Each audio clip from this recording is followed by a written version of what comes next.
Bien, muy buenas tardes, un placer estar con ustedes nuevamente en nuestro grupo de lectura de Kierkegaard, el grupo en el que ya vamos para la 15ª sesión, es decir, hemos leído prácticamente ya 130 páginas de este libro, todavía nos faltan unas cuantas. En la sesión de hoy vamos a leer más o menos unas 16, vamos a darle un poquito de prisa porque quiero que hoy terminemos el texto de los estadios eróticos intermedios o el erotismo musical. Hoy vamos a terminar este texto que nos ha ocupado las últimas 5 o 6 sesiones más o menos, y pues bueno, la idea es que con ello vamos a tener como una nueva meta cumplida, ¿no?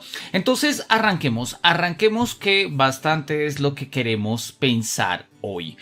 La vez pasada habíamos terminado, digamos, como nuestro segundo apartado. Recordemos que habíamos hablado de 3 grandes principios del tercer estadio erótico musical, que es el estadio en el que Don Juan se entiende como deseo. Recordemos que en el primero es básicamente el deseo que despierta pero que todavía no está consciente, ¿sí? En el segundo es una curiosidad de este deseo, y en el tercero es digamos, la conciencia plena del deseo en tanto deseo, ¿no?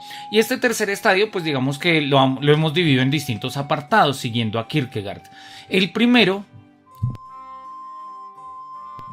de estos 3 apartados, que tiene que ver con el tercer estadio, está la genialidad sensual determinada por la como seducción. La genialidad de Don Juan es que es un seductor, pero no es un seductor calculador y demás, sino es un seductor en términos de una sensualidad. Kierkegaard insiste en que su sensualidad no es calculada, no es reflexiva, sino surge de una inmediatez total. Por eso son los estadios eróticos inmediatos, ¿no? El segundo principio que nos había hablado, que nos había mencionado, era el de otras versiones de Don Juan comparadas con la concepción musical. Compara a Fausto con Don Juan y sobre todo va a trabajar el Don Juan de Molière, y va a insistir en que el problema es que el Don Juan de Molière va a tener un error, digamos una falla, que lo habíamos dicho, y el problema es que yerra en el medio. O sea, no se equivoca Molière al poner a Don Juan como un personaje de teatro cuando es un personaje claramente musical. Y ahí se desbarata la figura de Don Juan, ¿no? Lo teníamos acá, lo habíamos señalado. Don Juan es cómico. Molière quiere darnos a entender que este Don Juan es en realidad el Don Juan heroico que ha conquistado a Elvira y matando al comentador. Es fácil advertir allí el error de Molière, ¿no? Entonces esas eran las otras versiones, y ahora sí vamos a mirar la versión del Don Juan de la ópera, la interna contextura musical de la ópera. Arranquemos. Si bien cabe considerar que el subtítulo de este apartado es ya bastante elocuente, quiero, para mayor seguridad, destacar que mi intención naturalmente no es en modo alguno hacer una valoración estética de la obra de Don Juan, ni señalar la estructura dramática del texto. Hay que ser siempre muy cuidadoso al hacer estas distinciones, en especial tratándose de una producción clásica. Repetiré aquí, pues, lo que ya he dicho resaltar más de una vez en lo presente. Algo esencial que yo mismo he experimentado a través de la música es que Don Juan solo puede expresarse musicalmente. Y que por eso debo advertir que de todas las maneras posibles, que no se trata de que la música se presente de un modo externo. Si se trata del asunto de este modo, puede admirarse la música de esta ópera tanto como quiera, pero su significación absoluta no habrá sido comprendida.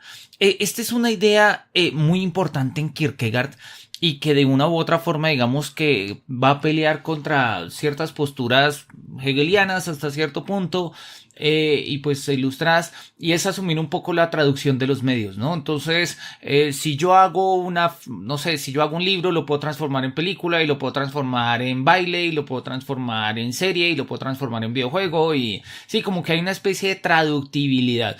Y sí, o sea, funciona, no vamos a decir que no, pero el problema es que hay cosas que no se traducen.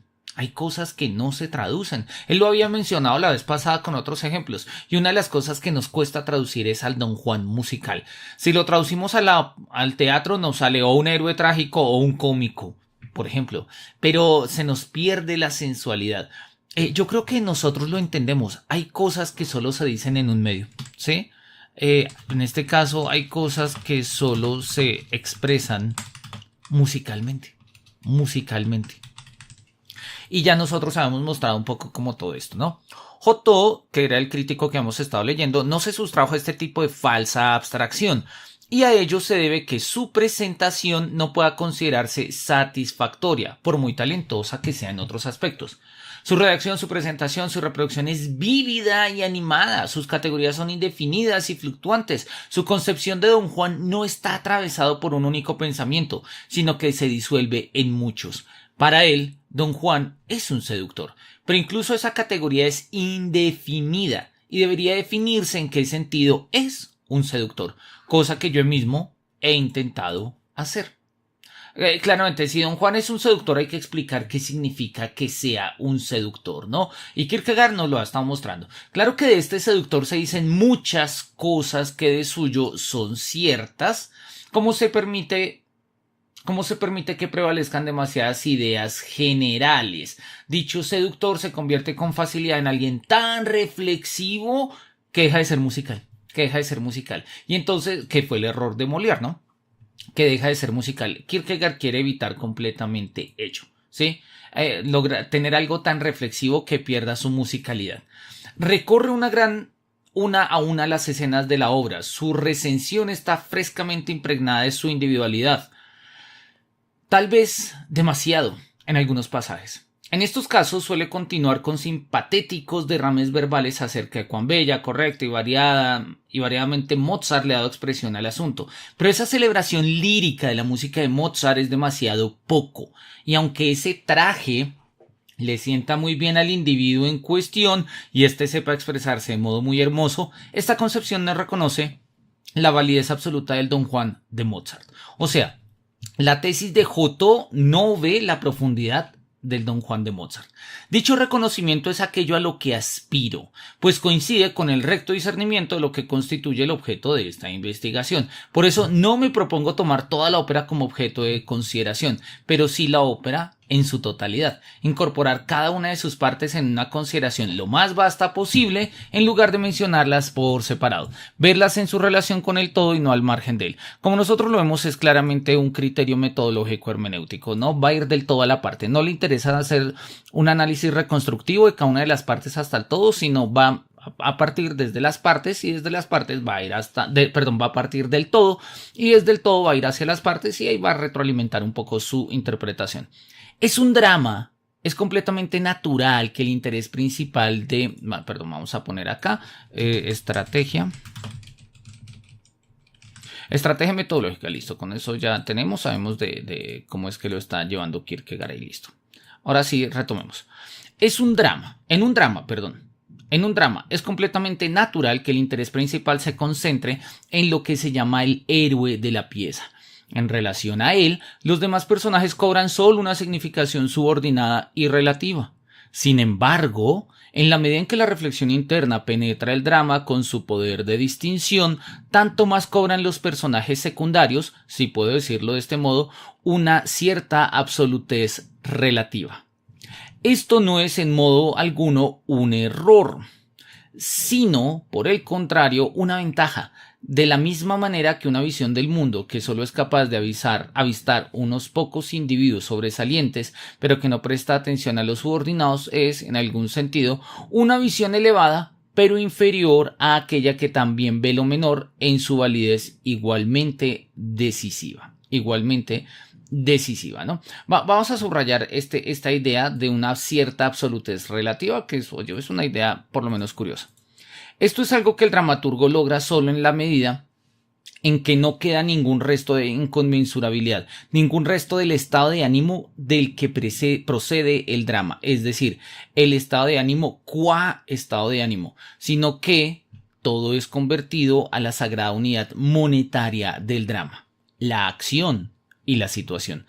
Claro, esto es algo muy importante que para Kierkegaard va a ser clave y nosotros hoy en día lo entendemos sobre todo porque el cine funciona así, internet termina funcionando así y la idea es de no expliques, muestra. Sí, no expliques, muestra. Precisamente se trata de eso. Si yo tengo que explicar que Don Juan es un seductor, entonces pues es muy reflexivo y sus cálculos y tal, no se ve. Hay que mostrar a Don Juan seduciendo. Y Don Juan pensando en seducir no es Don Juan seductor. Sí, entonces necesitamos que de entrada todo Don Juan se exprese precisamente en su seducción. Y eso dice Kierkegaard se logra mejor en la música, en este caso en la ópera, que en el teatro, por ejemplo. Si el dramaturgo consigue esto, la impresión del conjunto causada por su obra será en la misma medida un pensamiento, una idea, más bien que un estado de ánimo. ¿Sí? Repito, esto es algo. Hay un libro, no me acuerdo, de diseño, por ahí alguna vez se lo vi a mi hermano, que se llama Don't Make Me Think, no me hagas pensar, y es la idea de cómo deben estar diseñadas las páginas web, entre otras cosas, y aplicaciones, todo el tema de diseño de interfaz de usuario. Y la idea es, a ver, si tenemos que explicarlo, pues llevamos perdido un poco el proceso, ¿no? Entonces la idea es que todo sea tan orgánico, tan intuitivo, si se quiere, tan inmediato, diría Kierkegaard, que pues, nos metamos de una en la tarea. Hoy en día, por ejemplo, muchos de los celulares, de las tablets, pensemos en un iPad, por ejemplo, vienen sin manual de usuario. Es como, mira, préndelo y, o sea, ya, arranca. Esto obviamente es un producto técnico. Kierkegaard está hablando de obras culturales, pero digamos que formalmente es la misma premisa, ¿no? No se trata de una cuestión de estado de ánimo, no se trata de una cuestión instruccional meramente, ni sensorial, ni emotiva. Se trata de una idea. Y eso funciona tanto para lo técnico como para lo poético. Cuanto más la impresión de conjunto de un drama es un estado de ánimo, tanto más seguro puede estar uno de que también el poeta lo ha presentido en el estado de ánimo, y a partir de este ha hecho que se genere de manera paulatina en lugar de captarlo en la idea y hacer que éste se desenvuelva dramáticamente. Este tipo de drama se ve afectado por lo anormal. Este tipo de drama se ve afectado por la anormal preponderancia de lo lírico. Esto es un error en un drama, pero no es en modo alguno un error en una ópera. Lo que mantiene la unidad de la ópera es la tonalidad de fondo que sostiene la tonalidad. Y esto es interesante, ya lo habíamos mencionado antes. Kierkegaard está estableciendo acá una reflexión sobre el tono, ¿sí? Una reflexión sobre el tono. Ya en los Diapsalmatas aparecía, acá vuelve a aparecer. La reflexión que hace Kierkegaard acá sobre el tono es mostrar cómo la ópera presenta un tono que es diferente al tono del drama, o sea, al tono del teatro. Y no es únicamente un tono musical en términos de que están afinados en re o en do, no es una cuestión técnica, sino que el tono del teatro es de otro tipo, es trágico, cómico.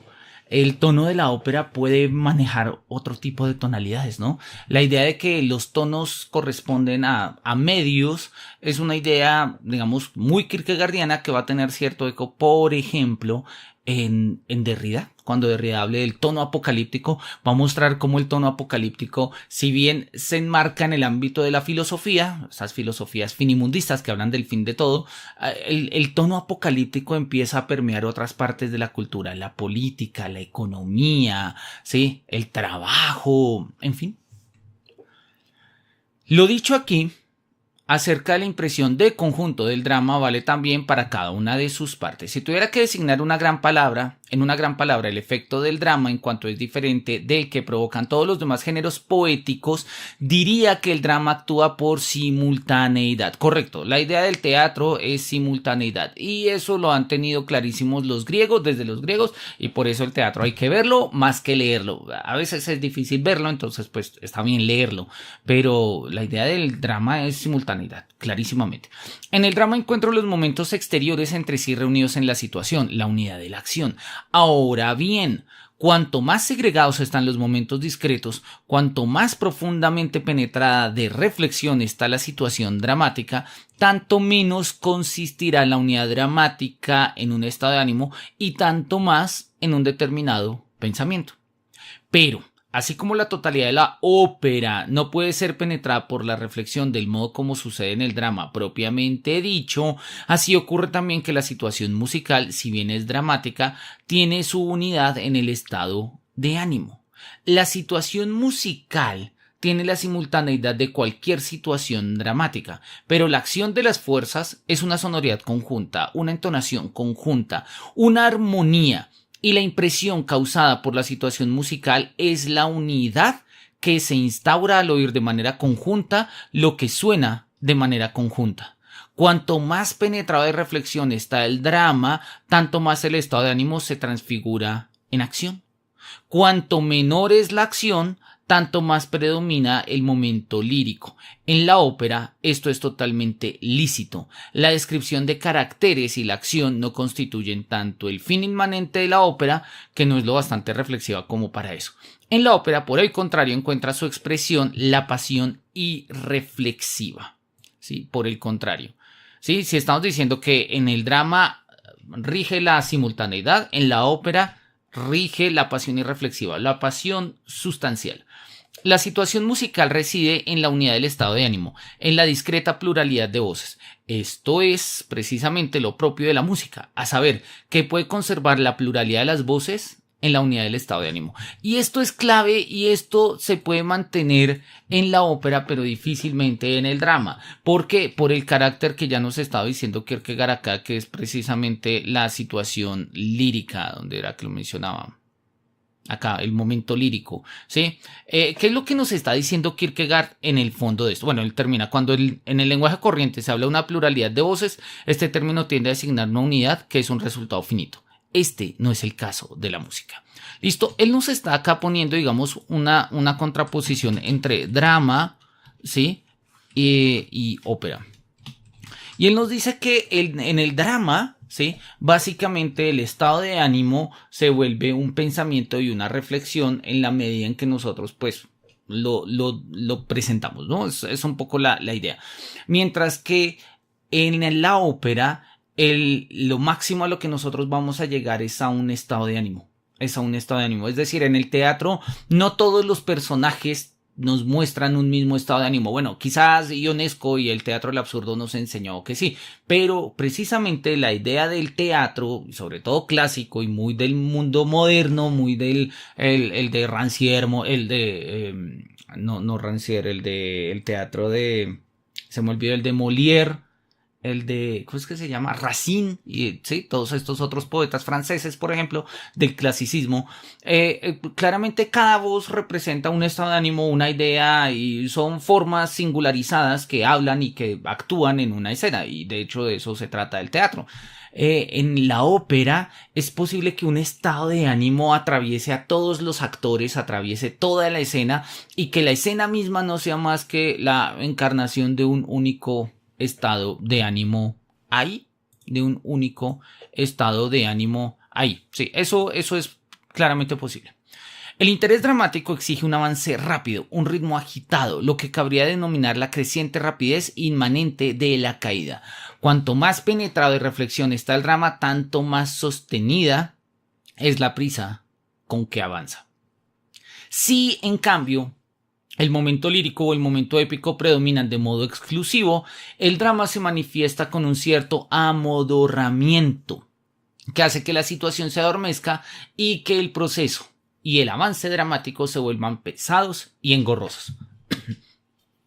En la esencia de la ópera no hay ese apresuramiento. Lo propio de ello es, en cierta manera, la demora. En cierta manera la demora, un cierto extenderse en el tiempo y en el espacio. La acción no tiene la rapidez de la caída ni su dirección, sino que se mueve más bien de manera horizontal. El estado de ánimo no se sublima en carácter y acción. Como consecuencia de ello, la acción en la ópera solo puede ser acción inmediata. ¿Cuál es la idea, no? Kierkegaard nos lo está mostrando y de una u otra manera. Acá seguimos hablando pues como de estas tensiones entre drama y ópera. Podríamos nosotros decir que la tesis de Kierkegaard acá es diametralmente opuesta a la tesis de Wagner, ¿no? Wagner insiste en que la ópera es lo que él va a llamar la Gesamtkunstwerk, ¿no? O sea, la obra de arte total, porque en la ópera se incluye todo, se incluye baile, o sea, se incluyen todas las artes, se incluye la danza, se incluye la lírica, se incluye la narrativa, se incluye la arquitectura, se incluye la danza, ya le dijimos, bueno, en fin, ¿sí? Todas las artes estarían guiadas, encontrarían tendrían su lugar en la ópera. De tal manera que la ópera sería cualitativa y cuantitativamente superior al teatro, ¿sí? Tesis de Wagner, un poco, sí, reconstruyendo sus ideas. La tesis de Kierkegaard es otra. El teatro es, o sea, el teatro y la ópera son dos géneros diferentes. Sí, obvio se parecen, por eso los podemos comparar, pero no tienen, además de que los podamos comparar porque pertenecen a ciertos géneros, pues son diferentes, son diferentes. El drama necesita de la acción y en el momento en el que la reflexión aparece, la reflexión demora la acción, pero la catapulta precisamente, ¿no? Cuanto más penetrada reflexión está el drama, tanto más sostenida es la prisa. O sea, en el momento en el que una persona en un escenario, ¿sí? Un personaje, perdón, en un escenario, toma una reflexión, ese darse cuenta va a significar, ¿sí? Una aceleración en la trama, pues por lo general. Kierkegaard va a mostrar que en la ópera es diferente. En la ópera nos podemos quedar cantando nuestras alegrías, nuestras penas. Sí, hay acción, pero a veces la acción, y es lo que pasa un poco en el orden de los musicales, en términos de las series de televisión y demás, la acción se demora. Sí, en el tiempo y en el espacio. Y entonces como que no pasa nada, sino se ponen a bailar, se ponen a cantar. Dentro de eso se juegan ciertos elementos líricos, no narrativos, no reflexivos, completamente líricos, y ahí es donde Kierkegaard va a decir, ese es el quid. Ese es el quid. De hecho, me parece un buen ejemplo pensar esta idea de los estadios eróticos inmediatos. Hoy en día, en términos, si bien de la ópera, me parece sensato, pero yo creo que haciéndole los correspondientes ajustes nos servirían como una categoría estética para entender los musicales. Que quizás la ópera hoy en día no es un producto cultural de consumo tan masivo, pero los musicales, oye, ahí está La La Land y High School Musical, y hay musicales buenos y malos y de todo, pero tratan de expresar precisamente esta idea, un demorarse en la acción. Aplicar lo aquí desarrollado la ópera de Don Juan nos permitirá apreciarla en su verdadero valor clásico. Don Juan es el héroe de la ópera. En él se concentra el interés principal, pero eso no es todo, sino que él brinda también interés a todos los otros personajes. Claro que esto no debe tomarse en un sentido externo, sino en el secreto mismo de la ópera. No, sino que el secreto mismo de la ópera consiste en que su héroe sea además la fuerza de los demás personajes, que la vida de Don Juan sea el principio vital de aquellos. Y eso en la ópera tiene sentido, y por eso cuando un actor de ópera, ¿sí? Entra en escena, o sea, se dinamiza completamente con su entrada en escena, pues el escenario mismo, ¿no? El escenario se mueve, los actores se mueven, bailan a sus ritmos, cantan a sus ritmos, etcétera, ¿no? Su pasión pone en movimiento la pasión de los otros, su pasión resuena por doquier, sus sones repiten y sostienen la seriedad del comendador. La ira de Elvira, el odio de Ana, la hilaridad de Octavio, la angustia de Serlina, la amargura de Mazzetto, la confusión de Leoporello. Don Juan, siendo el héroe de la ópera, es el denominador de la pieza. Es él quien le da su denominación como héroe en general, pero es más que eso, es, si puedo decirlo de este modo, un denominador común.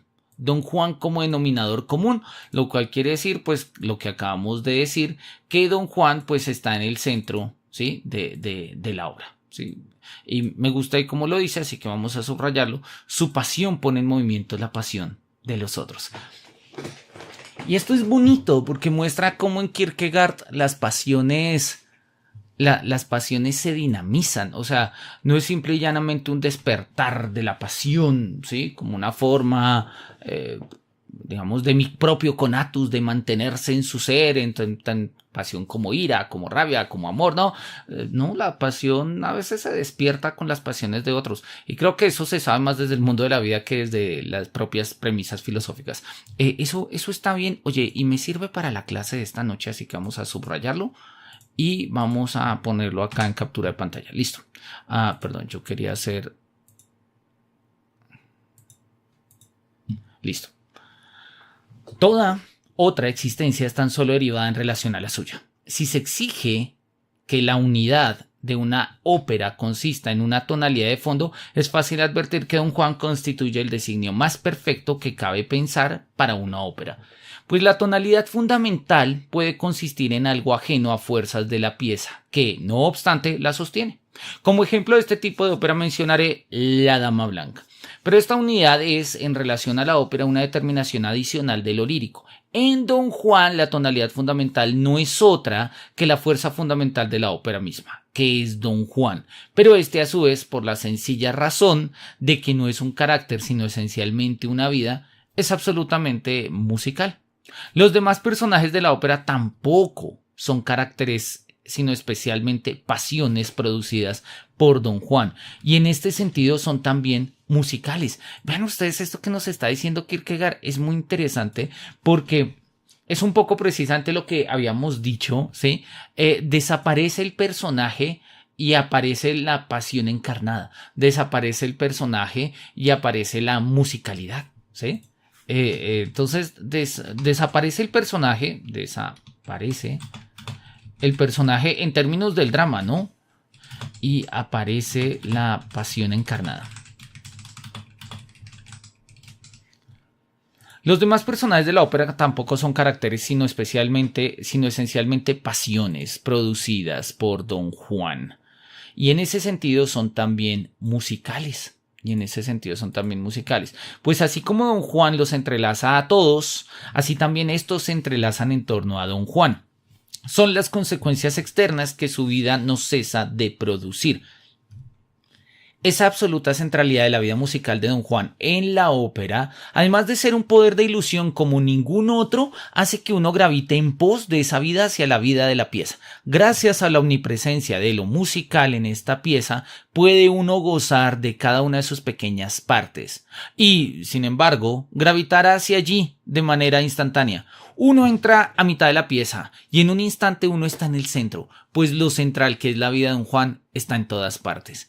Es antigua la experiencia según la cual cuesta mucho ejercitar dos sentidos a la vez. Y así suele ser molesto tener que utilizar mucho la vista al mismo tiempo que se aplica el oído. Por eso uno tiende a cerrar los ojos cuando escucha la música. Oye, mira, jamás había pensado en ello, pero tiene sentido. ¿Por qué cerramos los ojos cuando escuchamos música, no? Esto, que en mayor o menor medida vale para toda la música, vale sensu eminentiori, o sea, por sentido eminente, para Don Juan. La impresión se perturba tan pronto como se aplica a la vista, pues la unidad dramática que se le ofrece es algo totalmente secundario e incompleto en comparación con la unidad musical que se escucha junto a ella. He llegado por propia experiencia a esta convicción. Me he sentado cerca. Ahí hay una nota, luego la leemos. Me he alejado poco a poco, he buscado un rincón en el teatro para poder cobijarme por completo en esta música. Cuando más entendía o creía entenderla, más se separaba de ella, no por frialdad, sino por amor, pues esa música quiere que se la entienda de lejos. Ese hecho ha constituido en mi vida un profundo enigma. Ha habido épocas en las que habría dado cualquier cosa por conseguir una butaca. Hoy no necesito siquiera pagar $1 por una butaca. Me quedo en el corredor, me apoyo en el tabique que me separa del espacio del público y de ese modo opera con toda su fuerza. Es por sí misma un mundo que me sustrae. No puedo ver nada, pero está lo bastante próxima como para oírla y, sin embargo, infinitamente lejos. Esto es una premisa muy bonita. Me gusta además el tono personal que le da Kierkegaard. Me gusta. Y lo podríamos poner nosotros en nuestras experiencias actuales, ¿no? Muchos de los escenarios musicales se vuelven profundamente visuales. Y lo que importa es a veces hasta menos la música que la parte visual. Y no está mal, ¿no? O sea, creo que son formas de crear productos y vender productos, ¿no? Entonces están los escenarios, por ejemplo, de Taylor Swift, ¿sí? Que bueno, estaba en México recientemente y pues en sus conciertos hay luces y espectáculo y show y es genial y la gente graba y es maravilloso y uno ve las reproducciones y las cámaras cada vez generan mayor calidad y se mueven menos y todo ese tipo de cosas. Y Kierkegaard está llamando la atención acá de, no, o sea, vale, si lo disfrutas está bien. Hubo una época en la que yo también lo hacía, ¿no? Dice él, pero poco a poco al dejarme llevar por lo musical, voy privándome de lo visual. No porque lo visual no sea importante, sino porque me distrae sentidos profundos de lo musical, ¿sí? Yo creo que gran parte del mundo contemporáneo hoy en día tiene que ver un poco con eso. El escenario musical se ha vuelto tan espectacular que requiere y quizás depende demasiado de una dimensión visual. No obstante, creo que hay otros escenarios donde eso se puede compensar. Pero bueno, vamos a mirar. Quiero revisar rápidamente la nota 97. Creo que estamos por acá, 97. Dice Kierkegaard. En una carta fechada en Berlín, el 1 de enero de 1842, Kierkegaard escribe a su amigo Emil Boesen. Me pregunta si mi Elvira es igual de interesante vista de cerca. De alguna manera estoy más cerca de poder contestar esa pregunta, pues esta tarde he estado en un palco extraordinariamente próximo a la escena. Bueno, Kierkegaard ya sentado al pie del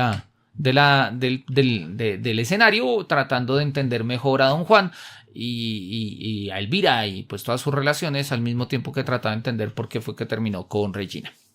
Puesto que los personajes que aparecen en la ópera no necesitan estar atravesados de reflexión hasta el punto de hacerse transparentes como caracteres, puede inferirse de ello lo que se ha hecho resaltar en lo precedente, a saber, que la situación no puede desarrollarse o brotar por completo, sino que de alguna manera es sostenida por el estado de ánimo.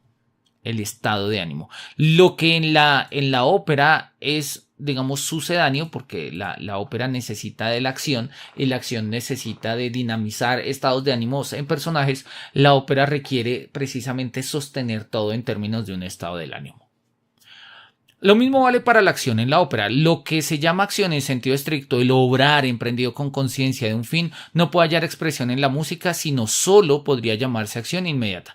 En Don Juan ocurren las dos cosas. La acción es acción inmediata. A este respecto debo admitir lo precedente, donde expliqué en qué sentido Don Juan es un seductor. Debido a que la acción es acción inmediata, es totalmente natural que la ironía tenga tanta preponderancia en esta pieza. Pues la ironía es y sigue siendo el maestro de disciplina de la vida inmediata. Así, solo por citar un ejemplo, el retorno del comendador es una ironía tremenda, pues Don Juan puede vencer todos los obstáculos, pero no puede, como se sabe, dar muerte a un espectro. No puede dar muerte a un espectro. Bueno, de eso se trata la obra, ¿no? La situación está íntegramente sostenida por el estado de ánimo. En este sentido, debo recordar la importancia de Don Juan para con la totalidad y para la existencia relativa que los demás personajes tienen con respecto a él. Mostraré lo que quiero decir refiriéndome de modo más preciso a una situación en particular. Elijo con este fin la primera aria de Elvira. La orquesta ejecuta el preludio y entra Elvira. La pasión que brama en su pecho necesita aire, y su canto la ayuda a conseguirlo. Esto, sin embargo, sería demasiado lírico como para constituir propiamente una situación. De ser así, su aria tendría la misma naturaleza que un monólogo en un drama. La diferencia consistiría en que el monólogo proporcionaría más bien lo universal de manera individual, y el aria lo individual de manera universal. Esta es una división técnica muy bella, muy lúcida, muy a lo Kierkegaard, ¿no? Y es la distinción entre el monólogo de la ópera, el monólogo en el teatro o en el drama y el aria en la ópera. Vamos a ponerlo así.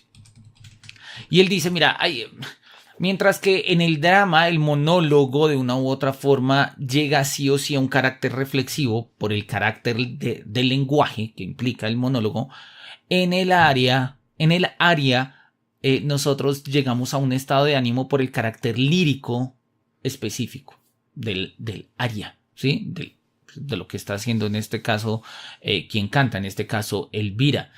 Y es interesante porque precisamente en tanto que el monólogo del teatro es lenguaje y por ende es reflexivo, nos bota lo universal. Son cosas que nosotros podríamos comprender argumentativa y discursivamente como el monólogo de Segismundo. Entonces Segismundo dice, ay mísero de mí y ay infeliz, apurar cielos pretendo, ya que me tratáis así, qué delito cometí contra vosotros naciendo. Y uno dice, oye, sí, claro, Segismundo, pobre, sí, listo, nosotros lo entendemos. Pero una versión lírica de Segismundo no nos está motivando directamente a la reflexión, justamente lo que está haciendo es una apertura para que la pasión brote, ¿sí? Y en este sentido, pues es un movimiento opuesto formalmente al del monólogo.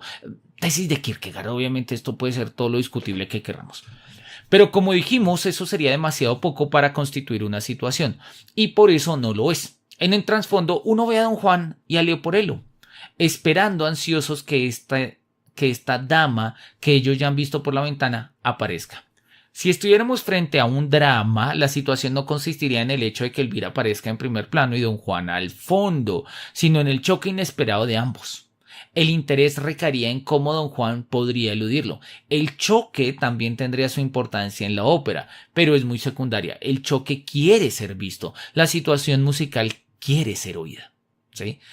Claro, en el drama es como no me interesa que aparezca Elvira detrás y Don Juan con Leporello ahí escuchando. No, Leporello. Sino lo que pasa en el drama necesita ser acción. Lo que pasa en la ópera necesita ser lírica. Y en este sentido, pues ahí lo está diciendo Kierkegaard, ¿no? Ahí lo está diciendo claramente Kierkegaard.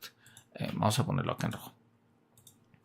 La unidad de la situación es pues el estado de ánimo conjunto en el que Elvira y Don Juan son consonantes. Tal vez por eso es también muy correcto que Don Juan retroceda tanto como le es posible, pues no debe ser visto, no solo por Elvira, sino tampoco por el espectador. Comienza el aria de Elvira, no acierto a caracterizar su pasión de otro modo que como amor-odio, una pasión mixta y sin embargo estruendosa y vibrante. Su interior se agita con inquietud, se ha desahogado, se desvanece por un instante, como se desvanece cualquier rapto de pasión.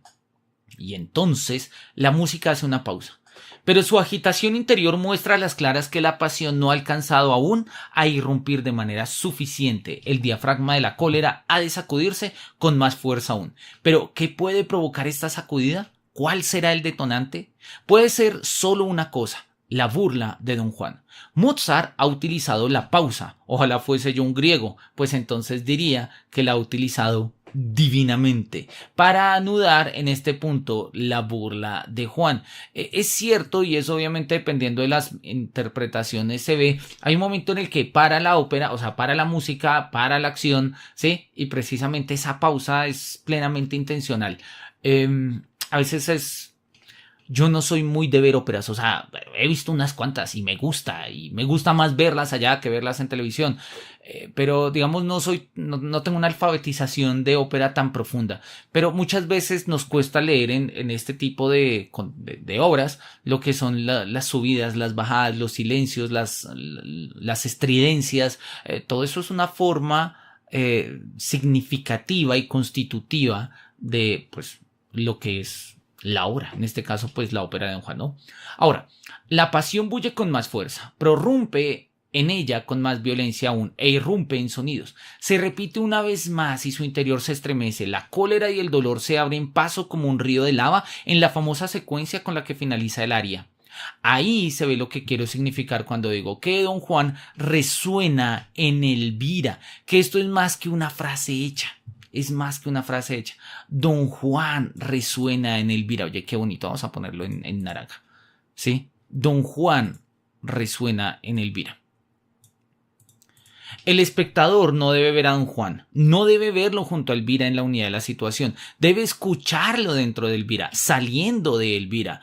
Pues si bien es Don Juan el que canta, lo hace de manera tal que cuanto más se desarrolla el oído del espectador, tanto más le resulta como si procediese de Elvira misma. Y ese es el carácter de la seducción, ¿no? Así como el amor crea su objeto, también lo hace el rencor. Ok, esto está maravilloso, esto hasta para un epígrafe, ¿no? Así como el amor crea su objeto, también lo hace el rencor. Y habíamos dicho que Elvira entra en un estado de amor-odio, ¿no? En esta área. Don Juan es para ella una obsesión. Esa pausa y la voz de Don Juan hacen que la situación sea dramática, pero la unidad de la pasión de Elvira, pasión en la que resuena Don Juan y que es puesta por Don Juan, hace que la situación sea musical. La situación es intachable cuando es una situación musical. Si en cambio tanto Don Juan como Elvira son caracteres, se mallogra la situación y por tanto es erróneo hacer que Elvira vocifere en primer plano y que Don Juan se burle en el fondo de la escena, pues eso me exigiría oírlos juntos sin que, no obstante, el medio estuviese dado. Y pese a que ambos son caracteres que de ninguna manera pueden hacerse oír de manera conjunta, si son caracteres, la situación es de choque. Claro, y nuevamente es como la tensión entre drama y ópera en la figura de Elvira y Don Juan, ¿no? O sea, ¿qué pasaría si fuesen caracteres del drama? Tendrían que chocar. Pero siendo ópera, se da una unión musical. Entonces, Kierkegaard lo está diciendo de manera muy bella. Dice, mira, en la ópera tendrían que presentarse como un choque, como de hecho se presenta, ¿no? Elvira se encuentra con Don Juan. ¿Qué va a pasar? Elvira está obsesionada con él, pero él la está seduciendo. Bueno, ¿cómo vamos a resolver eso? En la ópera, Elvira no necesita encontrarse con Don Juan, es decir, en el choque, sino que en la lírica de ambos, ¿sí?, en la voz de Elvira se escucha el canto de Don Juan, porque en el fondo el que está cantando es Don Juan, que parece salir de la voz de Elvira. Es un poco esto, ¿no? Es un poco esta fusión que ocurre de las múltiples voces en la música. Lo decía él, ¿no? Lo decía hace un par de... conservar las múltiples voces. ¿Dónde fue que lo habíamos visto?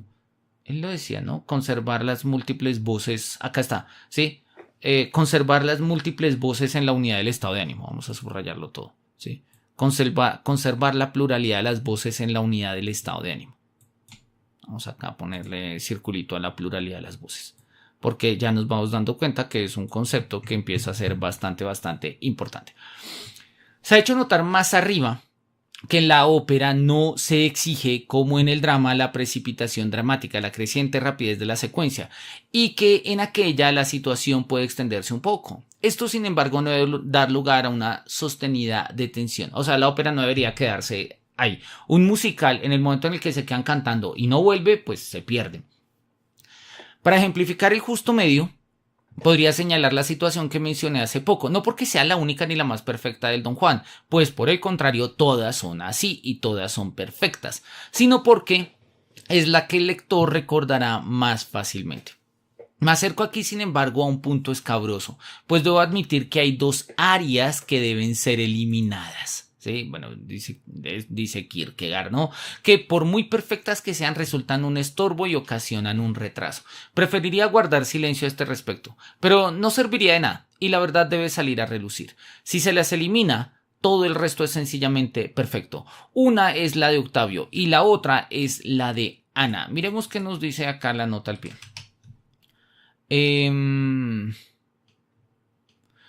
Esta, probablemente referencia al área del acto 1, escena 14, que fue añadida a la ópera con ocasión de su puesta en escena en Viena en 1788, y probable referencia al área del acto 2, escena 12, ¿no? Pues ahí tenemos como cuáles serían las referencias de las áreas, por si en algún momento queremos hacer el ejercicio un poco más detallado, ¿no? Volvamos acá. Preferiría guardar silencio, pero bueno, lo voy a decir. Una es la de Octavio y otra es la de Ana. Octavio y Ana son personajes demasiado insignificantes como para poder demorar la marcha. Cuando se los elimina, el resto de la ópera obtiene una perfecta precipitación dramático-musical, tan perfecta como ninguna otra. Bueno, acá está Kierkegaard haciendo plan de crítico. Bueno, habría que mirarlo. Valdría la pena recorrer una tras otra cada una de las situaciones, no para colocarlas entre signos de admiración, sino para mostrar su importancia, su validez como situaciones musicales. Pero esto caería fuera de los límites de esta breve investigación.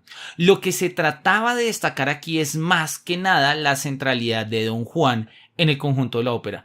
Algo parecido vuelve a darse en lo que concierne a cada una de las situaciones. Examinaré mejor la aludida centralidad de Don Juan en la ópera, considerando la relación que los restantes personajes de la pieza tienen con él. Así como en el sistema solar los cuerpos opacos que reciben su luz del sol central brillan siempre solo a medias, brillan del lado vuelto al sol, así sucede con los personajes de esta pieza, en los que solo está iluminado el lado y el momento vital vuelto hacia Don Juan, y que, por lo que hace al resto, son oscuros e impenetrables. O sea, hace una analogía entre Don Juan y el sol, ¿sí? En el sistema solar. vamos a poner acá. Me gusta la idea, la forma de esta analogía. Esto no debe entenderse en sentido restringido, como si cada uno de sus personajes fuera una especie de pasión abstracta, como si, por ejemplo, Ana fuese el odio y Serlina la frivolidad. Semejante mal gusto está aquí totalmente fuera de lugar. La pasión del individuo singular es concreta, pero es concreta en sí misma, no concreta en la personalidad. O para expresarme con mayor precisión, el resto de la personalidad es devorado por la pasión. ¿Sí? Entonces no se trata de esto que habíamos dicho, ¿sí? No se trata de reducir una pasión a una determinación de un personaje, ¿no? O sea, tampoco se trata de personalizar una pasión, sino se trata de ver cómo la pasión carcome al personaje, ¿sí? Lo devora. Me gusta la palabra carcomer.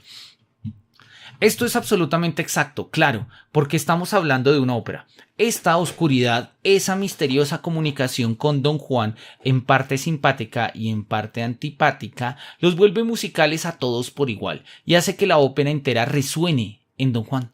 La única figura que en la pieza parece constituir una excepción, desde luego, es el comendador, pero la disposición de la misma es, en este sentido, tan sabia que se encuentra de algún modo fuera de la pieza o la limita. En cuanto más prominencia se le da al comendador, tanto más deja la ópera de ser absolutamente musical. Por eso se le retiene siempre en el fondo de la escena y en lo posible, entre brumas.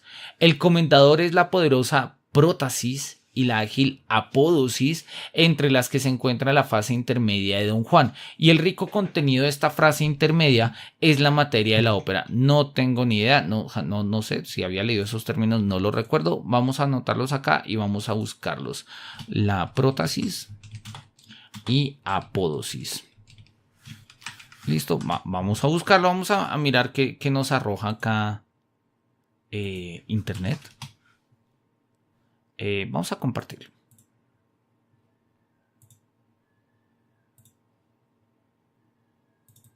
Dice: prótasis y apódosis. Más concretamente, una oración condicional mínima está formada por la prótasis y su apódosis. La prótasis introduce el supuesto, la hipótesis cuya conjunción más frecuente en español es sí, mientras que la apódosis indica la consecuencia. Ok, o sea, son como las dos partes de un enunciado, ¿no? La prótasis es la parte inicial y la apódosis es como la parte final. Las oraciones, el diccionario, prótasis es la que expresa la condición y la apódosis es la consecuencia. O sea, es básicamente antecedente y consecuente. Ok, volvamos al texto y miremos a ver qué significa esto que acabamos de leer. El comendador es la poderosa prótasis, o sea, antecedente, y la ágil apódosis, o sea, consecuente, entre las que se encuentra la frase intermedia de Don Juan. Y el rico contenido de esta frase intermedia es la materia de la ópera. Bueno, interesante.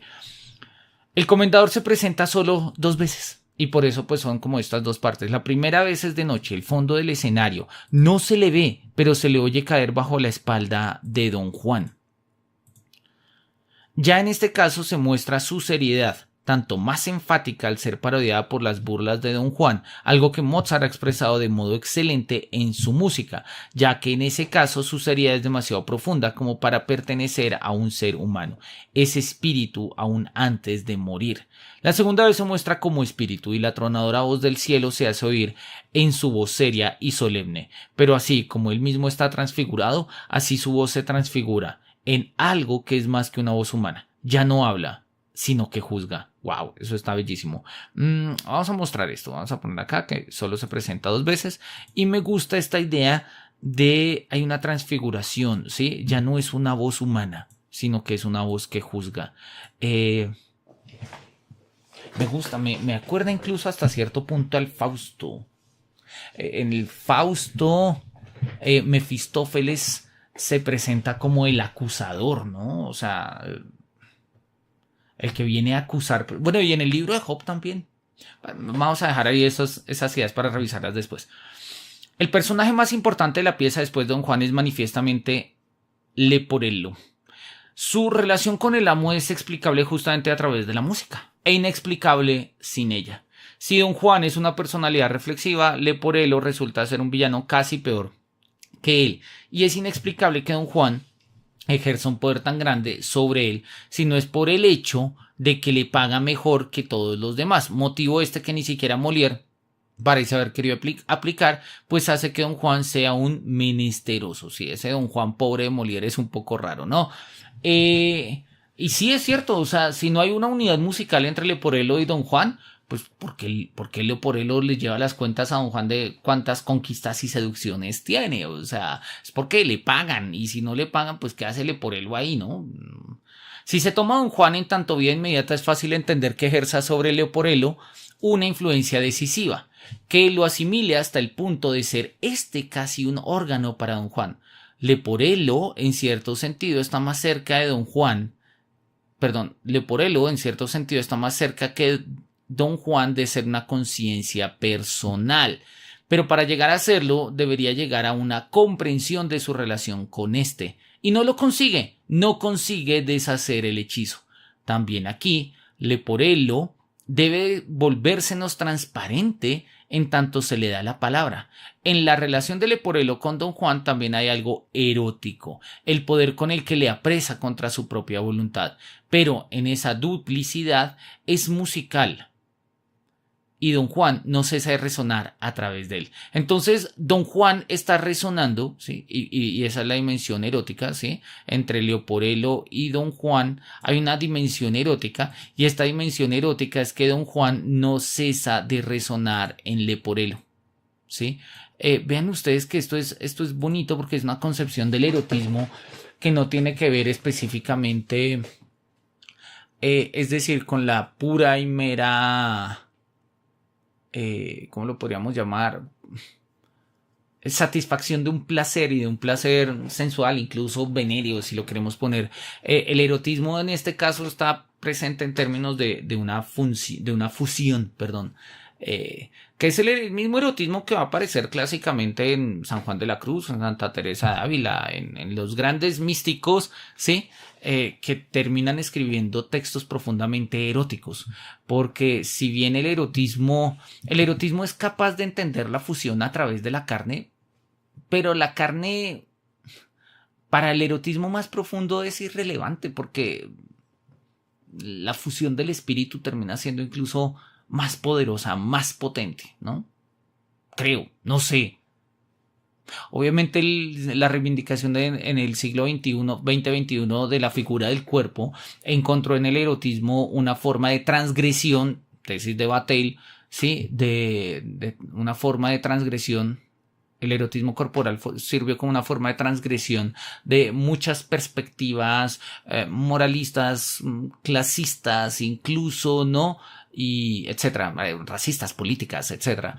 Y yo creo que está bien, y yo creo que el erotismo corporal es importante, no en la vida, obviamente en la vida lo es, pero me refiero categorialmente, el erotismo corporal mantiene su importancia. El problema es cuando se ha llevado todo el crédito y parece ser la única forma de erotismo. Hace unos semestres estaba hablando un estudiante, estábamos trabajando en filosofía actual sobre el tema de pensar con metáforas en la actualidad y demás, y él insistía en hacer una erótica de la cruz, en el contexto del cristianismo, ¿no? Y pensar a Cristo crucificado como una figura erótica. Obviamente eso puede sonar difícil, complicado, turbio, raro, extraño, pero es brillante, es una idea brillante, y yo creo que si nosotros nos devolvemos a ciertos místicos medievales, lo encontraremos esa erótica en torno a la cruz. Lo que pasa es que, repito, hoy en día para nosotros la parte del erotismo, y eso es más bien un sesgo profundamente cultural, profundamente occidental, ¿sí?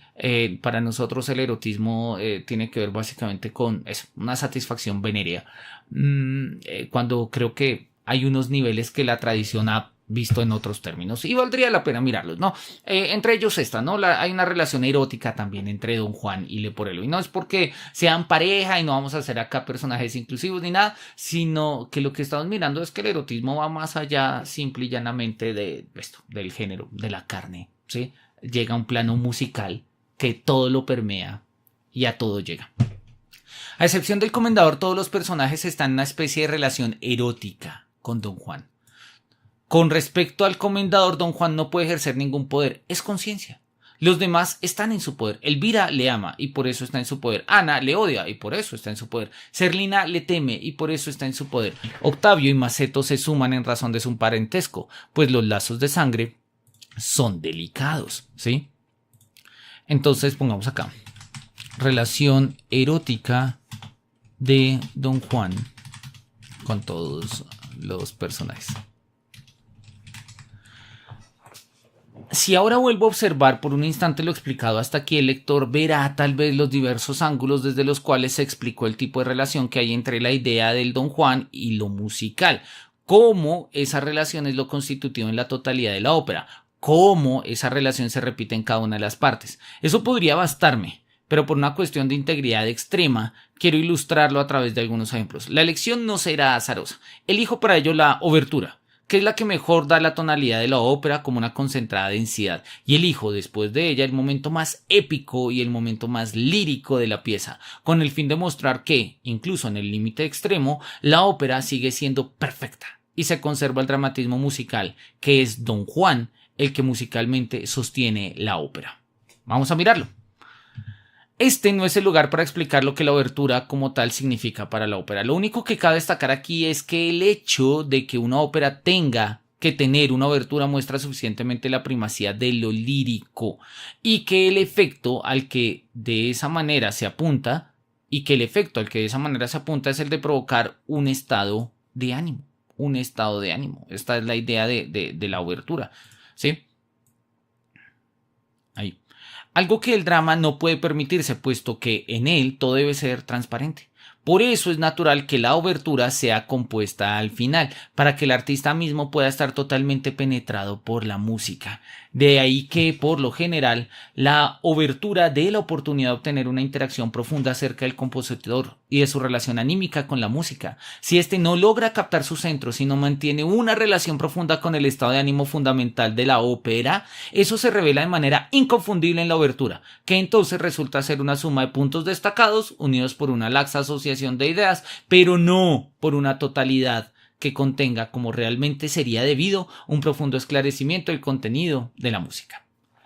Por eso una obertura tal es por lo general totalmente arbitraria, no importa cuán larga o cuán corta sea, y el elemento unificador, la continuidad, puesto que es solo asociación de ideas, puede extenderse sin límites. Por eso la obertura suele ser una peligrosa tentación para los compositores inferiores, que se ven fácilmente impulsados a plagiarse a sí mismos, a robar de sus propios bolsillos, cosa que resulta muy perturbadora. Así como está claro que la obertura no debe contener lo mismo que la ópera, tampoco debe contener algo absolutamente distinto. Debe contener, pues, lo mismo que la pieza, solo que de otra manera. Debe contenerlo como algo central y ganarse al espectador con toda la fuerza de lo central. Esto me recuerda, no sé si está en los papeles de alguien que todavía vive, la obertura en la ópera. Esto me acuerda, no sé si está en los papeles de alguien que todavía vive, una reflexión similar que hace Kierkegaard sobre la importancia de los epígrafes. Miremos a ver si yo tengo acá el texto a la mano. Tenemos el texto de Kierkegaard, el de, ¿cómo se llama? Sí, el concepto de la ironía. A ver, miramos.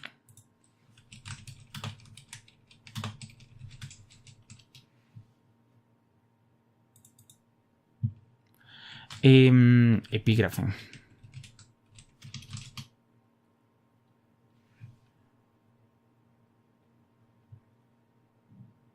Dice, no sé si sea esto, dice, como bien es sabido, Andersen gusta dividir sus libros en capítulos, cada uno de los cuales acostumbra ir precedido un epígrafe. Quizás no se comparta mi concepción del epígrafe, según la cual o bien en virtud de su poder musical, mira, hay algo de ello, el epígrafe tiene una dimensión musical en la obra, ¿sí? Puede disponer perfectamente, aunque no sea en verso, digamos que debe preludiar para conmover a los lectores hacia un estado de ánimo determinado que se acorde al ritmo del tenor del cual el apartado ha sido escrito. Oye, es muy, muy similar la idea del epígrafe en Kierkegaard. Acá está súper chiquito. La idea de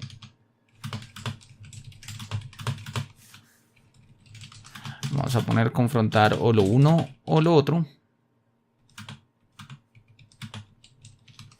¿Y en qué página era que estamos? Estamos en la 141.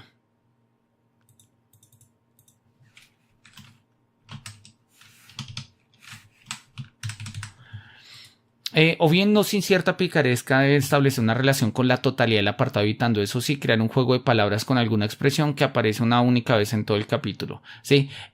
Claro, el epígrafe, para Kierkegaard la idea del epígrafe es fundamental. Saber poner epígrafes sería equivalente a saber crear oberturas. Oye, me gusta. Vamos a poner acá.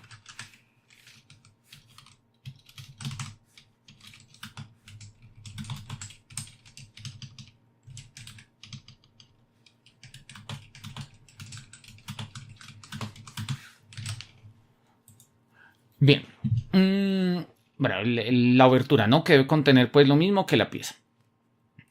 En este sentido, la siempre admirable obertura del Don Juan es y seguirá siendo una cabal obra de arte, y si no pudiese aportarse ninguna otra prueba del clasicismo de la obra, bastaría con señalar una sola, a saber, lo que hay de inconcebible en el hecho de que aquella contenga lo central, sin contener a la par lo periférico. Esta obertura no es una mezcolanza de temas, no la entreteje una laberíntica asociación de ideas. Es concisa, determinada, está sólidamente construida y, ante todo, impregnada de la esencia de la ópera en su totalidad. Es poderosa como el pensamiento de Dios, activa como la vida del mundo, acometedora en su seriedad, estremecedora en su deseo, demoledora en su terrible cólera, inspiradora en su vital alegría, retumbante en sus sentencias, pomposa en su deseo, pausadamente solemne en su imponente dignidad, agitada, ondulante, danzante en su alborozo. Y esto no lo ha logrado chupándole la sangre a la ópera, sino que en relación a ella es, por el contrario, una profecía. Algo así como el epígrafe. El epígrafe también es una especie de profecía del texto. Sí, esto también aplica a la idea del epígrafe, ¿no? Esto también aplica a la idea del epígrafe. En la obertura, la música despliega todos sus recursos. Es como si, dando un par de vigorosos aletazos, se elevara por encima de sí misma y del sitio donde va a posarse. Es un combate, pero un combate en las regiones superiores del aire. Aquel que, estando ya familiarizado con los detalles de la ópera, escucha la obertura, tendrá tal vez la impresión de haber accedido al oculto taller en el que las fuerzas que ha conocido en la pieza se agitan con primitivo ímpetu y chocan entre sí con todo vigor. Bueno, este es como la obertura, el gran elogio a la obertura de Don Juan. Pero la lucha es muy desigual. Uno de los poderes ha triunfado ya antes del ataque, y aunque es huidizo y esquivo, la huida es precisamente su pasión, su ardiente inquietud, en la brevedad de su alegría de vivir, el acelerado pulso de su fiebre apasionada. Así es como pone en movimiento al otro poder y lo arrastra consigo. Este, que antes mostraba una seguridad inquebrantable, que era casi inmóvil, ahora debe retirarse, y al poco rato el movimiento es tan presuroso que asemeja un verdadero combate. Mejor no se le puede ejecutar. Aquí se trata de escuchar la música, pues el combate no es un combate verbal, sino un furor mental. Esto me gusta, vamos a subrayarlo. Pero quiero llamar la atención sobre lo que fue explicado anteriormente. El interés de la ópera es Don Juan, no Don Juan ni el comendador, y eso se muestra por completo en la obertura. Mozart parece haber arreglado a propósito las cosas de tal modo que esa grave voz que se oye al comienzo va volviéndose más y más débil. Es casi como si perdiera su majestuosa postura. Debe acelerar el paso con el fin de alcanzar la demoníaca prisa que le excede y que tiene casi el poder de vencerla cuando, con la brevedad del instante, la arrastra en su carrera. Así va efectuándose el tránsito hacia la obra misma. De ello se desprende que es preciso pensar el final en estrecha relación con la primera parte de la obertura.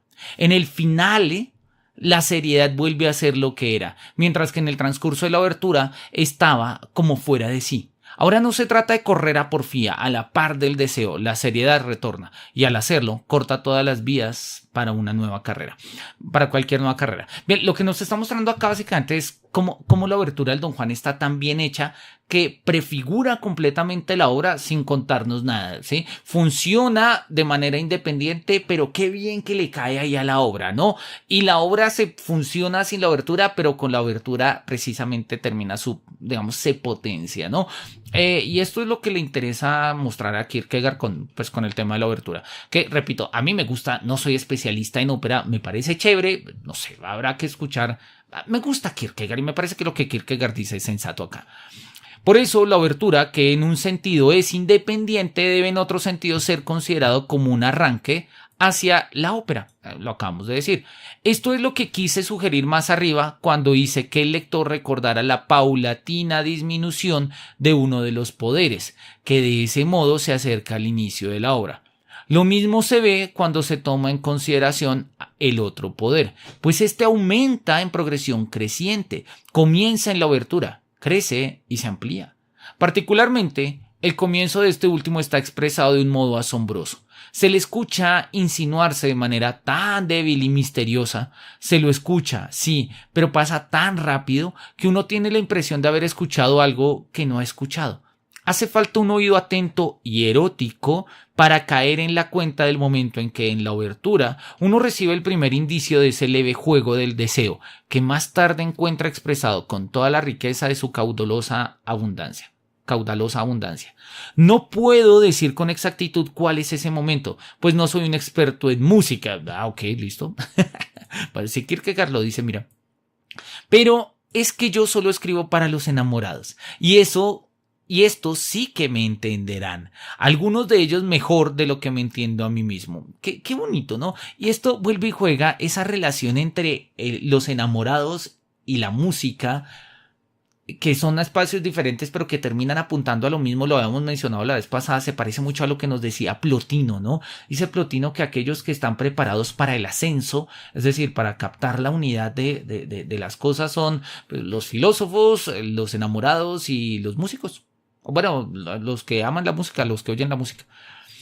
Pero estoy satisfecho con la parte que me ha sido asignada. Con este enigmático enamoramiento, y aunque en todo lo demás agradezco a los dioses haber nacido hombre y no mujer, la música de Mozart me ha enseñado que es hermoso y reconfortante amar como una mujer.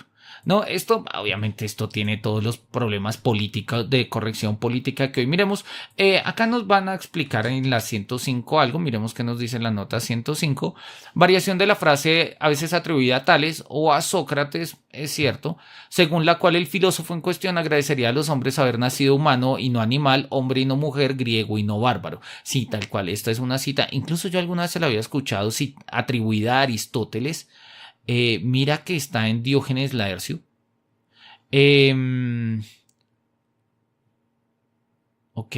Se le atribuye a Platón, que le habría añadido ser ateniense y ser contemporáneo de Sócrates. Oye, mira, pues ahí está, ¿no? Está un poco esta idea. Bueno, me gusta la versión. Mantengámoslo como motivo retórico y no peleamos con ello. No soy nada amigo de las imágenes. La literatura moderna me ha vuelto en gran medida reacio a ellas, hasta el punto de que cada vez que me encuentro con una me asalta, sin que lo quiera, el temor de que su verdadera intención sea la de encubrir una oscuridad del pensamiento.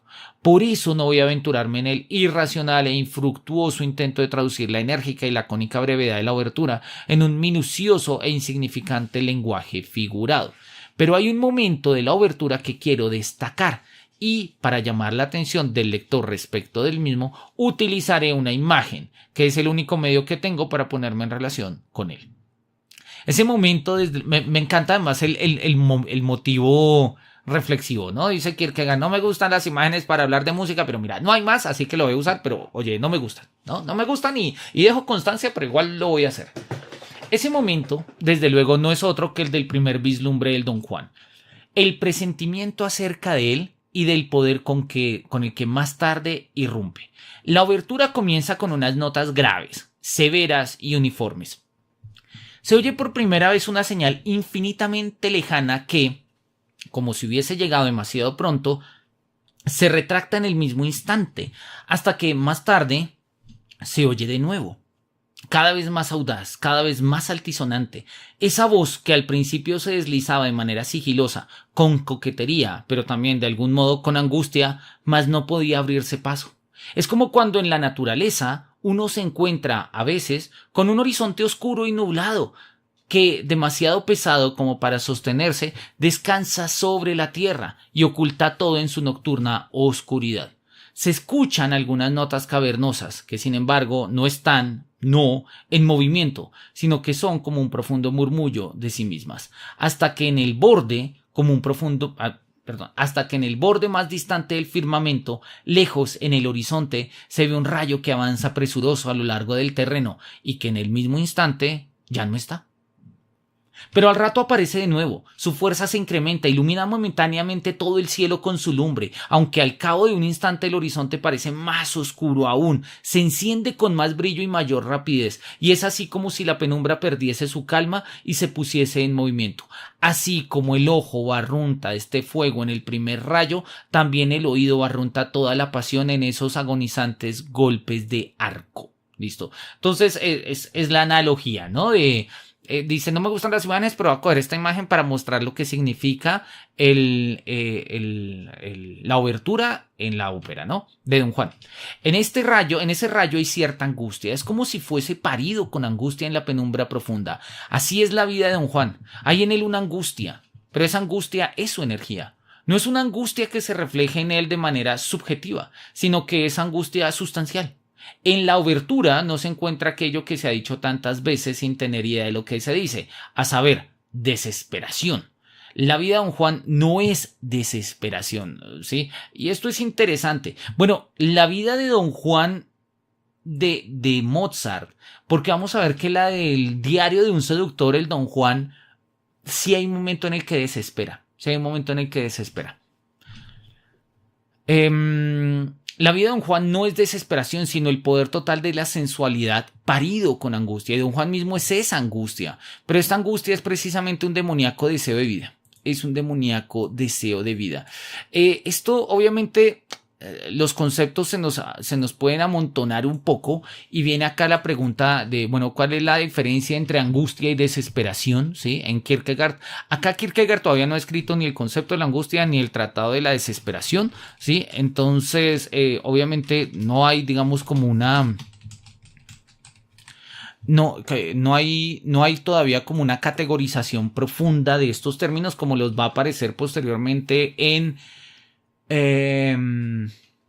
el libro del Postscriptum no científico de las migajas filosóficas. Ahí ya hay como una consolidación. De hecho, miremos, creo que tengo el texto por ahí también.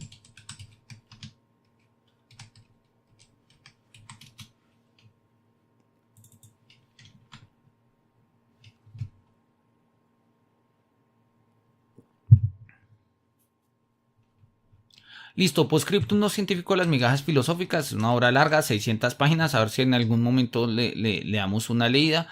Tesis posibles de Lessing, el devenir subjetivo, la existencia, continuación del proyecto de las migajas, creo que es un poco más adelante acá cuando habla el patos estético, sí, el ético y demás. Hay un momento en el que él nos va a hablar acá. La conciencia del pecado, la simpatía, la angustia, en fin, no recuerdo. Ya, este libro hace muchos años, estaba yo apenas empezando la maestría cuando lo leí. Valdría la pena igual volverlo a mirar. Hay un momento en el que eso está acá, está en el Postscriptum, pero no me acuerdo en qué parte, donde Kierkegaard establece una distinción, o mejor dicho, el concepto de la angustia. Mira, vamos a ver si rápidamente nos aparece algo.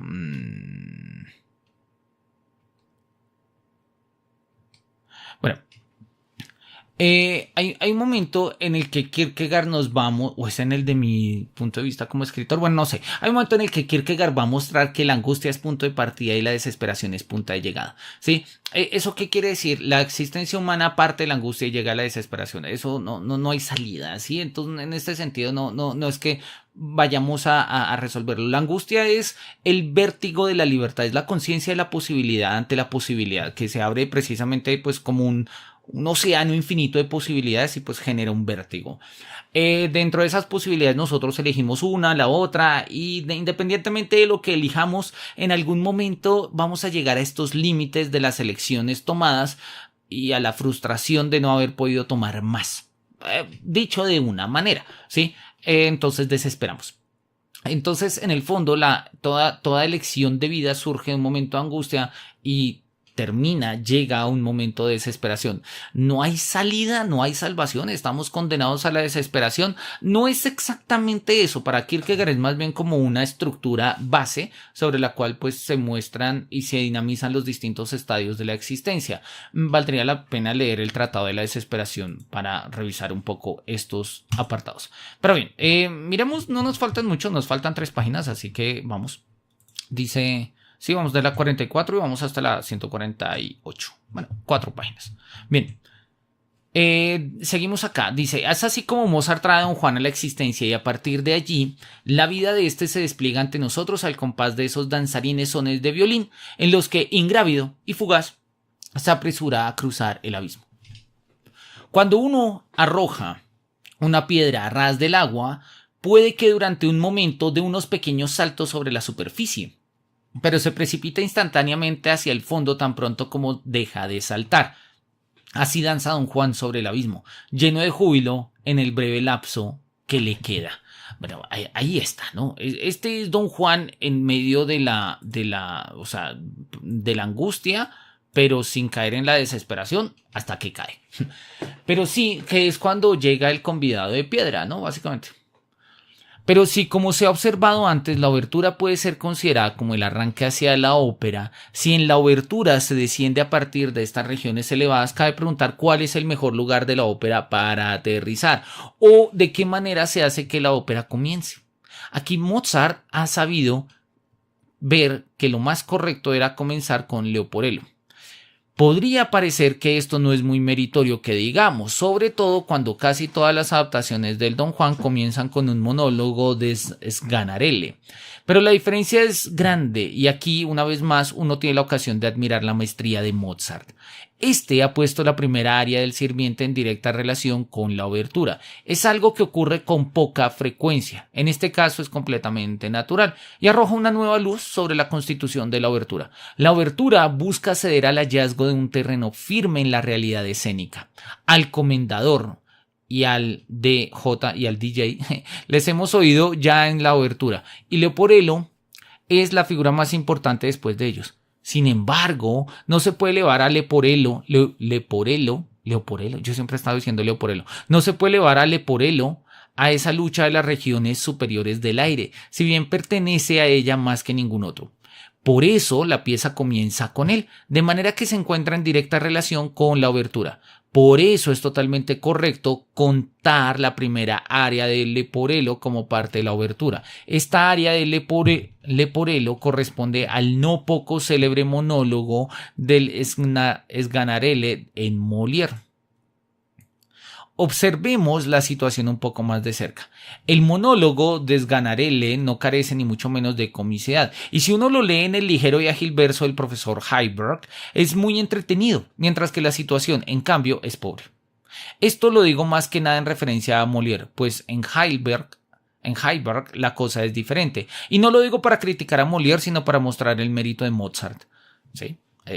Que de hecho es la premisa que nos ha estado mostrando, ¿sí? O sea, la idea no es que Mozart se va a pelear con los otros para tener un lugar entre los clásicos. No, Mozart está por encima de ellos. Mozart es clásico y esa es la idea de hecho, los clásicos son iguales y Mozart está arriba. Eso era lo que nos había dicho al comienzo, ¿no?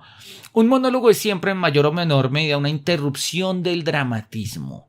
Y un poeta que, buscando ese efecto, intenta operar sobre la comicidad del monólogo mismo, en lugar de hacerlo sobre el personaje, se ha dado a sí mismo un bastonazo y renunciado al interés dramático. Claro, porque es que en un monólogo se detiene la acción. La idea es que después del monólogo, como momento reflexivo, tiene que dispararse la acción, pero el momento mismo del monólogo, pues, no es dramático, no ocurre acción, no hay acción, no hay el quid del drama que es la acción. Aquí la situación es absolutamente musical, ¿no? En la ópera. Ya he recordado antes la diferencia que existe entre una situación dramática y una situación dramático-musical. Sí. En el drama no se tolera la charla, se exige la acción y la situación. En la ópera hay un reposo de la situación. Pero, ¿qué hace que esta situación sea una situación musical? Se ha señalado anteriormente que Leporello es una figura musical y sin embargo no es él quien sostiene la situación.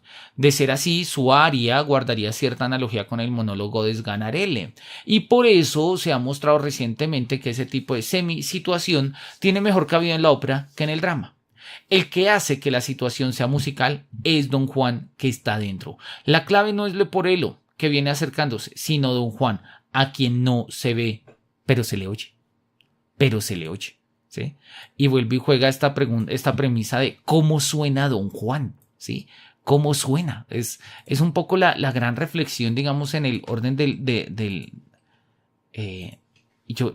lo que pasa es que, ¿cómo suena? ¿Sí? Quitémosle lo había dicho Kierkegaard antes y repito, creo que es una de las reflexiones más profundas que nos está proponiendo acá. O sea, concentrarnos en el tono, enfocarnos también en el tono. No hacer del tono un discurso sobre los tonos, ni tipologías de los tonos, sino escuchar los tonos, escuchar tonalidades, atender tonalidades. Es cierto que aquí cabría objetar que no se oye a Don Juan, a lo que yo respondería, sí, se le oye, puesto que resuena en Leporello, ¿sí? Y eso es lo interesante, Don Juan ahí no aparece, no suena, y sin embargo está resonando, esa es un poco la idea, y esa es la dimensión profundamente erótica, ¿no? Pues como ya lo hemos dicho. A este respecto, llamar la atención sobre los pasajes en los que Leporello manifiestamente reproduce a Don Juan, pero aún así este no fuese el caso, la situación está armada de tal manera que uno sin querer se encuentra con Don Juan y se olvida de Leporello que está afuera, por Don Juan que está adentro. Lo más importante es que Mozart con auténtica genialidad ha hecho que Leporello reproduzca a Don Juan y al hacerlo ha conseguido dos cosas. El efecto musical, a saber que se oye a Don Juan cuando Leporello está solo, y el efecto paródico, a saber que se oye a Leporello repetir a Don Juan cuando éste está presente y de esa manera parodiarlo de modo inconsciente. Como ejemplo de ello puedo mencionar la conclusión del ballet. Vuelve y juega y hasta simplemente es una ejemplo de la premisa que nos ha mostrado antes de cómo todos los caracteres cobran vida a los pies de Don Juan. Pues un poco a esta idea, ¿no? La pregunta respecto de cuál sea el momento más épico de la ópera se responde de manera sencilla y sin temor a dudas. Es la segunda aria de Leporello, la del catálogo, ¿sí? Dice, este es el momento más épico, ¿sí? El momento más épico. ¿El por qué? Bueno, vamos a mirar por qué. Ya se señaló más arriba al compararse esta área con el correspondiente monólogo de Molière la absoluta importancia de la música y el hecho de que la música precisamente porque nos hace escuchar a Don Juan, escuchar sus variaciones, provoca un efecto que la palabra y la frase no pueden brindar. Aquí es importante destacar la situación y lo que ésta tiene de musical. Si imaginamos estar en un teatro, el conjunto escénico está constituido por Leporello, Elvira y el fiel sirviente. El infiel amante, en cambio, no está presente, es decir, que como acertadamente lo expresa Leporello, está ausente. Es un virtuosismo propio de Don Juan. Está, pero está ausente. Wow, esto es interesantísimo porque es una especie de forma espectral de Don Juan, ¿no? O sea, forma espectral en un sentido técnico, filosófico incluso, ¿no? Como esa presencia sin presencia, ¿no? Esa presencia rota, ¿no? Ese joint of time, ¿no? Incluso joint of space, como podríamos trabajarlo a partir de Derrida.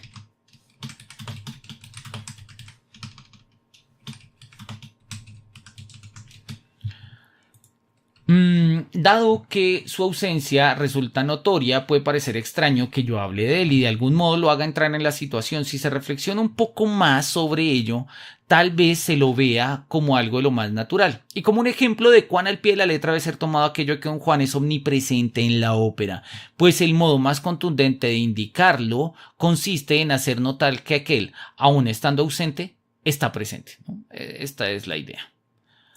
Por ahora, vamos a ponerlo acá, como la omnipresencia de Don Juan en la obra.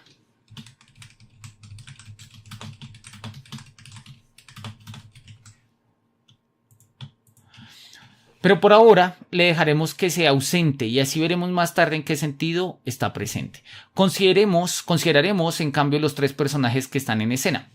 El hecho de que Elvira esté presente contribuye, desde luego, a producir una situación, pues sería inadmisible que Leporello repasara el catálogo por propia diversión, pero la presencia de aquella contribuye también a hacer que la situación se vuelva embarazosa. No puede negarse que las bromas que tan a menudo se hacen acerca del amor de Elvira son, de alguna manera, crueles. Como cuando ésta, en el decisivo instante del segundo acto en el que Octavio saca finalmente de su pecho el coraje suficiente y de su vaina la espada para dar muerte a Don Juan, viene a interponerse entre ellos y descubre que no se trata de Don Juan sino de Leporello, diferencia que Mozart ha marcado con cierto gemido quejumbroso. Así pues, en la situación de la que hablamos hay también algo doloroso, como es el hecho de que ella deba estar presente para enterarse que hubo 1003 en España. Además de esto, en alemán se le dice que ella misma es una de aquellas. Esa es una reflexión alemana. Y su torpe indecencia está a la altura de la traducción alemana que, con no menor torpeza, es de una decencia ridícula y es totalmente fallida. Ok, a Kierkegaard no le gustó la versión alemana, ¿no? Pero miremos un poco qué nos dicen estas notas, 114 y 115. 114. En el texto alemán del área de los catálogos, Leporello se corrige a sí mismo, dice 1002, no 1003. También estáis vos. O sea, Elvira sería la 1003. En la edición crítica danesa de lo uno o lo otro se interpreta esta expresión como una probable alusión al término Schlimmbesserung. Ese término me encanta. Literalmente una mejora para el mal o una mala mejora. No, Schlimmverbesserung. Schlimmverbesserung es... Sí, literalmente una mejora para el mal o una mala mejora, pero ahí hay una ambivalencia. Schlimmverbesserung significa querer hacer algo mejor y empeorarlo, o mejor dicho, empeorar algo queriendo hacerlo mejor. Y es un poco lo que nos está apuntando. Mira, no me acordaba que acá estaba este término. Vamos a ponerlo ahí. Me gusta. Listo, es Elvira la que recibe Leporello un épico resumen de la vida de su amo. Y no puede negarse que es totalmente natural que Leporello exponga y que Elvira escuche, pues ambos están sumamente interesados en ello. Por eso, así como se escucha constantemente a Don Juan durante toda el área, en algunos momentos se escucha a Elvira, que ahora está presente en escena de modo visible, como un testigo instar omnium, no en razón de alguna accidental particularidad suya, sino porque, dado que el método es esencialmente el mismo, una sola vale por todas. Si Leporello fuese un personaje, una personalidad penetrada de reflexión, sería difícil imaginar un monólogo como este. Pero él es una figura musical que se sumerge en Don Juan, y precisamente por eso esta área es tan importante. Es una reproducción de la vida entera de Don Juan. Leporello es el narrador épico. Como tal, no debería ser frío o independiente respecto de lo que narra, pero debería también mantener frente a ello una actitud objetiva. Este no es el caso de Leporello. La vida que describe lo absorbe totalmente, se olvida de sí mismo en Don Juan, y eso pues claramente es una dimensión profundamente erótica. Aquí vuelvo a encontrar un ejemplo que muestra en qué sentido Don Juan resuena en todas partes. La situación, por tanto, no consiste en que Leporello y Elvira se entretengan hablando de Don Juan, sino en el estado de ánimo que sostiene el conjunto, la invisible presencia espiritual de Don Juan. El desarrollo de esta área, el hecho de que comience de manera apacible, sin demasiada agitación, y vaya inflamándose poco a poco a medida que la vida de Don Juan resuena más y más en ella, el hecho de que Leporello se vea transportado por ella cada vez más, arrebatado y mecido por esas brisas de erotismo, el hecho de que todo se presente como matizado y diferenciado de acuerdo a los distintos tipos de femineidad que constituyen el ámbito de Don Juan y que resultan audibles en él, todo eso podría explicarse de manera más detallada, pero este no es el lugar para ello. Menos segura será tal vez la respuesta a la pregunta acerca de cuál sea el momento más lírico de la ópera. El momento más épico, el momento del aria de Leporello con el catálogo. Pero el momento más lírico, difícil. Pero no puede haber duda alguna respecto de que el momento más lírico solo puede ser confiado a Don Juan, ¿sí? que de que hacer que un personaje secundario concite de esa manera nuestra atención sería romper la relación de subordinación dramática. Así lo entendió también Mozart. La elección está, por tanto, significativamente limitada y tras un examen atento, o bien hay que hablar del banquete, la primera parte del gran baile, o bien de la famosa aria del champán. O sea, tenemos ahí como esos dos, en el momento del banquete o el aria del champán, podrían ser los momentos más líricos, dice él, ¿no? Por lo que se refiere a la escena del banquete, hasta cierto punto cabe considerarla un momento lírico, ¿no? El embriagador sustento de la comida, el espumoso vino, los lejanos sonidos festivos de la música, todo se une para potenciar el estado de ánimo de Don Juan, a la vez que su propia jovialidad arroja una luz intensa sobre todo ese gozo, reforzándolo de tal modo que hasta el mismo Leporello se transfigura en ese rico instante, que es la última sonrisa de la alegría y el saludo de despedida del placer. Esto, sin embargo, más que un mero momento lírico es una situación, y esta desde luego no consiste en que se coma y se beba sobre el escenario, pues en verdad eso no sería suficiente tomado como situación. La situación consiste en que Don Juan es empujado hacia el borde más extremo de la vida. Perseguido por todo el mundo, el otrora victorioso Don Juan no tiene ahora otro lugar de residencia que una pequeña habitación apartada. Allí está, en ese ángulo extremo del columpio de la vida, cuando, a falta de una grata compañía, vuelve a abrigar en su propio pecho todos sus deseos de vivir. Todos sus deseos de vivir.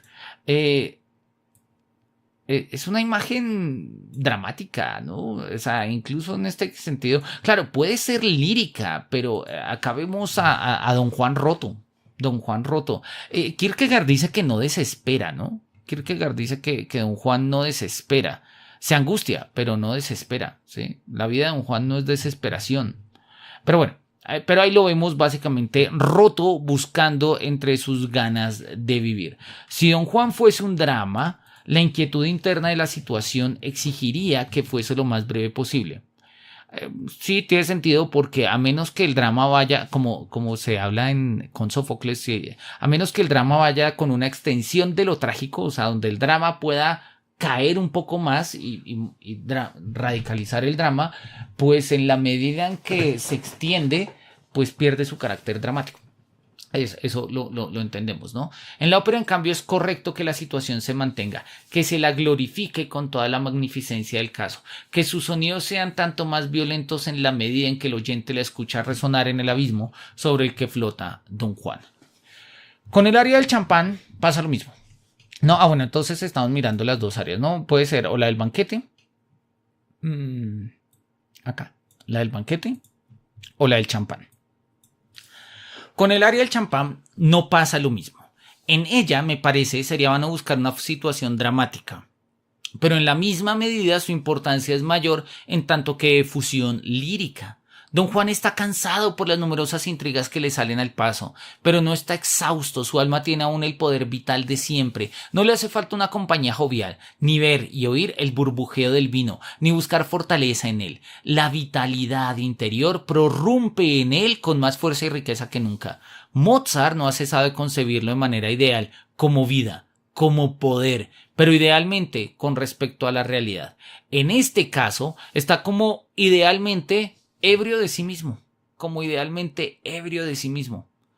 Aún si en ese instante se le brindaran todas las muchachas del mundo, él no sería ningún peligro para ellas, pues de alguna manera es demasiado fuerte para cautivarlas y hasta los múltiples placeres de la realidad son demasiado poco para él en comparación con el goce de sí mismo. Es un Don Juan engolfado en sí mismo, el que aparece ahí en el aria del champán. Sí, valdría la pena mirar la escena y yo no la vi así hasta que leí a Kierkegaard y entendí un poco que pues se podía interpretar. Para mí era un tipo ebrio, pero lo interesante es que Kierkegaard dice esta ebriedad no es del vino, es una ebriedad de sí mismo, es la ebriedad del deseo que desea del deseo mismo, ¿sí? Y pues entonces hasta todos los placeres de la vida no le significarían a Don Juan nada especial, porque él es lo especial. Aquí se muestra a las claras en qué sentido la esencia de Don Juan es música. Es como si en este se nos devolviese en música desplegándose en un mundo de sonidos. Se habla de esa área como el área del champán y esa calificación es innegablemente elocuente. Pero lo más importante es ver que esta no guarda una relación accidental con Don Juan. Así es su vida, espumosa como el champán. Y del mismo modo en que las perlas de ese vino, fervientes en virtud de su íntimo calor y sonoras por su propia melodía, ascienden y no cesan de ascender, así resuena también el goce de los placeres en el hervor elemental de su vida. Lo que da a esta área su importancia dramática, por tanto, no es la situación, que repito, la situación no es muy particular, sino el hecho de que la nota fundamental de la ópera suena y resuena en ella. Suena y resuena en ella. Me acuerdo del final de ese primer apartado que decía, escucha, escucha, escucha al Don Juan de Mozart, ¿no? Postludio intrascendente. Supuesto que lo desarrollado aquí sea correcto, puedo retornar a mi tema favorito, a saber que el Don Juan de Mozart debe estar en la cima de todas las obras clásicas y volver a regocijarme entonces en la dicha de Mozart. Una dicha en verdad envidiable, porque lo que es en sí y para sí misma y porque hace dichosos a todos aquellos que apenas barruntan de algún modo su dicha. Yo al menos me siento increíblemente dichoso, solo por haber comprendido remotamente a Mozart y presentido su dicha. Cuanto más aquellos que le han comprendido de manera plena, cuanto más dichosos no se sentirán ellos junto al dichoso. ¿Listo? Entonces tenemos acá una especie de Parnaso, ¿no? Una especie de paraíso de artistas donde Kierkegaard, simple y llanamente por acercarse a comprender a Mozart, se siente dichoso, pero wow, cuánta dicha hay en aquellos que comprenden a los artistas, ¿no? Es una gran reflexión, una profunda reflexión sobre el tema del goce estético. En el fondo, ¿sí? O sea, digamos, críticamente hablando, es muy interesante esta perspectiva de Kierkegaard. Bien, hemos terminado el texto. Oye, nos gastó lo suyo, casi unas 8, un poco más de sesiones, ¿no? Nos viene posteriormente otro texto, que es el reflejo de lo trágico antiguo en lo trágico moderno. Es un texto que tradicionalmente ha sido publicado con el nombre de Antígona, porque pues básicamente es una reflexión sobre la figura de Antígona y pues digamos que no es tanto un ejercicio de teatro comparado, pero sí como una forma de comparar formas antiguas y formas modernas de tomar lo trágico, en particular ante la figura de Antígona. Es un texto maravilloso, ¿no? Y ha sido leído frente a los cofrades cosepultos, ¿no? Es un texto que el tema de los cofrades cosepultos nos va apareciendo y sobre todo va a aparecer de aquí en adelante cada vez más frecuentemente hasta que en el más desgraciado se reúnen todos como en combo, en una especie de concurso para mirar quién es el más desgraciado. Bien, hemos terminado los estadios eróticos inmediatos, ¿sí? Básicamente unas 70 páginas. Luego viene este texto que no es excesivamente largo, ¿sí? De las 157 a las 181, más o menos unas 20-25 páginas. Yo creo que en 2 sesiones lo podemos leer.